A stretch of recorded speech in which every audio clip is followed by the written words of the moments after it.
کر دوں گا، بتاؤں گا نہیں، کیونکہ عزت کا سوال ہے۔ کوئی دیکھے گا اس کا باپ جانور کی طرح ہو گیا، مرنے کے وقت کیا کہے گی دنیا۔ روتے ہوئے اپنے گھر میں بیٹھا تھا، اچانک اس کے گھر کا دروازہ کھلا اور ایک بزرگ گھر کے اندر داخل ہوئے، ان کے چہرے پر چادر پڑی تھی۔ اس نے دیکھا ہی کہ سارے دروازے بند تھے، اچانک دروازے سے ایک بزرگ آئے، سیدھے اس میت کی طرف گئے، چادر ہٹایا، میت کے چہرے کے اوپر سے ہاتھ رکھا، دعا کی، پھر چادر ڈال دی۔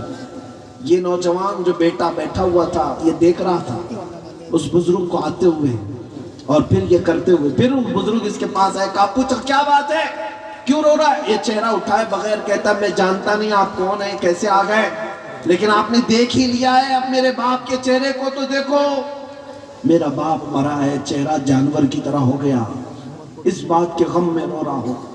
آئے ہوئے بزرگ نے کہا اٹھ جا، دیکھ تیرے باپ کا چہرہ سلامت ہے۔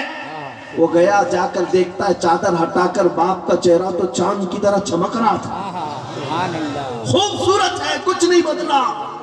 خوشی کے مارے رونے لگ گیا، اور یہ بزرگ گھر سے نکل ہی رہے تھے، دروازے تک پہنچے تھے، دوڑتا ہوا آیا اور اس بزرگ کا دامن پکڑ لیا، پوچھا آپ کون ہیں؟ اللہ کے فرشتے، آپ کیسے میرے گھر پر آئے، یہ کیسی رحمت؟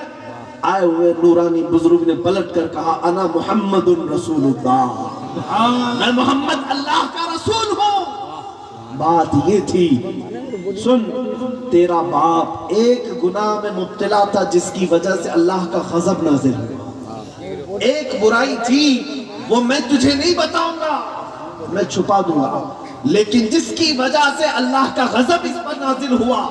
لیکن اے شخص، اے لڑکے، تیرے باپ کی ایک اچھائی یہ تھی، توجہ، اچھائی کیا ہے؟ ہماری موت کے وقت بھی چہرے چمکا سکتی ہے، توجہ، موت کے وقت بھی چہرے چمکا سکتی ہے۔ نبی رحمت صلی اللہ علیہ وسلم نے فرمایا تیرے باپ کی ایک خطا تھی جس سے مولا ناراض تھا، لیکن ایک اچھائی یہ تھی کہ تیرا باپ اس وقت تک بستر پر سوتا نہیں تھا جب تک 100 بار مجھ پر درود نہیں پڑتا۔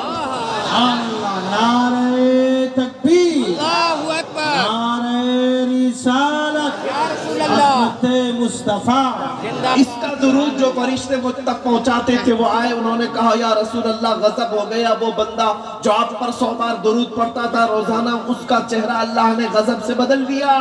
حضور فرماتے میں وہیں سے اٹھا اور تیرے گھر آیا اور تیرے باپ کے چہرے کو دیکھا، بدلا تو ضرور تھا لیکن میں نے ہاتھ رکھ کر اللہ کی بارگاہ میں عرض کی اے رب کریم، یہ مجھ پر درود پڑھنے والا چہرہ ہے اور میں نے ہاتھ رکھا ہے، میرے ہاتھ کی لاج رکھ لے اور میرے